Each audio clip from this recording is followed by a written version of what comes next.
2025년 12월 11일 대림절 새벽을 여는 말씀은 이사야 52장 3절부터 7절까지의 말씀입니다. 하나님의 말씀 봉독하여 드리겠습니다. 여호와께서 이와 같이 말씀하시되 너희가 값없이 팔렸으니 돈 없이 속량되리라. 주 여호와께서 이와 같이 말씀하시되 내 백성이 전에 애굽에 내려가서 거기에 거류하였고 아수르인은 공연히 그들을 압박하였도다. 그러므로 이제 여호와께서 말씀하시되 내 백성이 까닭없이 잡혀갔으니 내가 여기서 어떻게 하랴. 여호와께서 말씀하시되 그들을 관한하는 자들이 떠들며 내 이름을 항상 종일토록 더럽히도다. 그러므로 내 백성은 내 이름을 알리라. 그러므로 그날에는 그들이 이 말을 하는 자가 나인 줄을 알리라. 내가 여기 있느니라. 좋은 소식을 전하며 평화를 공포하며 복된 좋은 소식을 가져오며 구원을 공포하며 시온을 향하여 이르기를 내 하나님이 통치하신다 하는 자의 산을 넘는 발이 어찌 그리 아름다운가. 아멘. 성경의 중요한 주제는 하나님의 나라입니다. 여기에서 나라는 영토의 개념이 아니라 통치의 개념입니다. 어디에 사느냐가 아니고 누구의 다스림을 받고 사느냐입니다. 예수님을 통하여 하나님의 나라가 이 땅에 시작되었다는 것이 복음의 내용입니다. 그래서 예수님은 하나님의 나라가 이 땅에 임하기를 기도하라고 가르쳐 주셨습니다. 우리나라는 일제강점기를 겪었습니다. 일본에 의해 다스림을 받았습니다. 일본의 패망과 함께 우리는 주권을 회복했습니다. 다스리는 자가 바뀌며 원래의 나라로 회복이 된 것입니다. 당시 압제당하던 백성들에게 이 소식은 그야말로 복음이었을 것입니다. 사람은 하나님의 다스림을 받고 살도록 창조되었습니다. 그런데 죄로 인하여 하나님의 다스림에서 떠났습니다. 다시 회복되어서 하나님의 다스림 안으로 들어가는 것, 하나님의 나라가 회복되는 것이 복음입니다. 이것은 우리가 스스로 이룰 수가 없기에 예수님께서 이 땅에 오신 것입니다. 오늘 말씀 바로 앞 이사야 51장은 하나님을 잊은 이스라엘 백성을 책망하며 위로의 말씀을 시작하였고, 마지막으로 진노의 잔을 옮겨주실 것을 말씀하며 소망을 주시는 위로의 말씀을 주셨습니다. 그리고 52장에서 위로의 구체적인 내용이 무엇이며 어떻게 전하여지는지를 말씀하고 있습니다. 1절과 2절입니다. 시온이여 깰지어다 깰지어다 내 힘을 낼지어다. 거룩한 성 예루살렘이여 내 아름다운 옷을 입을지어다. 이제부터 할례 받지 아니한 자와 부정한 자가 다시는 내게로 들어옴이 없을 것임이라. 너는 티끌을 털어버릴지어다. 예루살렘이여 일어나 앉을지어다. 사로잡힌 딸 시온이여 내 목의 줄을 스스로 풀지어다. 아멘. 1절을 보면 애굽과 아수르에 의해 잠들어 있던 시온에게 깨고 힘을 내라고 말씀합니다.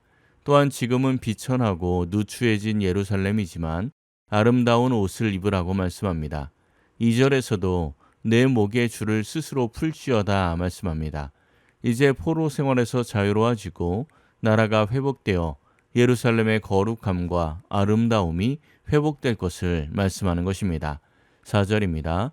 주 여호와께서 이와 같이 말씀하시되 내 백성이 전에 애굽에 내려가서 거기에 거류하였고 아수르인은 공연히 그들을 압박하였도다. 아멘. 지금은 이스라엘 백성들이 애굽에게 아수르인에게 압박을 당하고 박해당하고 있다고 말씀합니다. 하지만 6절을 들어보십시오.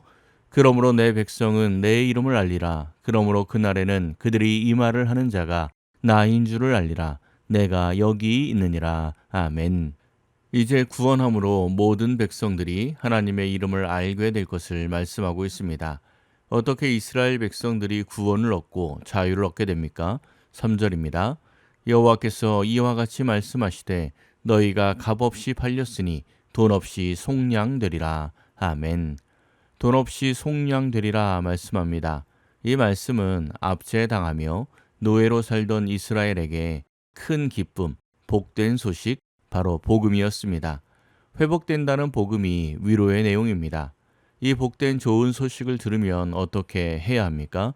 7절입니다. 좋은 소식을 전하며 평화를 공포하며 복된 좋은 소식을 가져오며 구원을 공포하며 시온을 향하여 이르기를 내 하나님이 통치하신다 하는 자의 산을 넘는 발이 어찌 그리 아름다운가. 아멘. 좋은 소식, 복된 좋은 소식이라는 말씀이 있습니다. 이제 이스라엘 백성의 압제가 끝나고 하나님의 나라가 회복된다는 소식, 이것이 복음이고 곧 하나님의 말씀이었습니다. 복음과 함께 평화와 구원의 소식을 공포하고 전하라고 말씀하고 있습니다. 이 소식을 듣게 되는 이스라엘 백성들은 마치 우리나라가 일제 강점기를 끝내고 독립의 소식을 듣던 바로 그날과 같은 기쁨과 위로가 있었을 것이고 곧 또 다른 사람들에게 전달했을 것입니다. 우리가 전도할 때 복음을 전한다라고 표현을 합니다. 복음은 말 그대로 복된 소식입니다. 그런데 좋은 소식을 전하기 위해서는 전하는 사람이 먼저 좋아야 좋은 소식입니다. 낚시를 좋아하는 사람은 고기가 잘 낚이는 곳이 있다는 소식이 좋은 소식입니다. 관심 없는 사람은 귀담아 듣지도 않을 뿐더러 들어봐야 곧 잊어버립니다. 나에게 말씀이 복음이 됩니까? 예수 그리스도의 십자가와 부활이 좋은 소식이 되고 있습니까? 맛집 하나 발견하면 열심히 전하는데 정작 복음은 전하지 않습니다. 신앙생활은 하는데 하나님의 말씀이 맛집보다도 복음이 되지 못하고 기쁨의 원인이 되지 못하는 것입니다. 자신의 죄를 모르고 하나님의 진노의 잔이 무엇인지 모르면 구원의 소식이 그냥 당연하게 들리는 것입니다. 한 소대에 여러 계급이 존재합니다. 제대를 얼마 안 남긴 말년 병장도 있고 한참 일하는 일병도 있고 이제 막 입대한 이등병도 있습니다. 그런데 어느 날 국방부에서 명령이 옵니다. 오늘 이 소대는 계급과 관계없이 모두 병장 제대한다. 누가 가장 기뻐하겠습니까? 당연히 이등병입니다. 앞으로 갇혀 있을 날이 많기 때문입니다. 얼마나 큰 감격이 있겠습니까? 자신의 죄의 크기를 더 많이 발견할수록 복음이 더욱 기쁘게 들림을 기억해야 합니다. 여호수아 8장을 보면 이스라엘은 아이성의 전투에서 승리한 뒤 에발산에서 단을 쌌습니다. 신명기 27장에 보면 에발산과 그리심산에 대한 내용이 나옵니다. 에발산은 저주를 선포하는 저주산입니다. 그리고 그리심산은 축복을 선포하는 축복산입니다.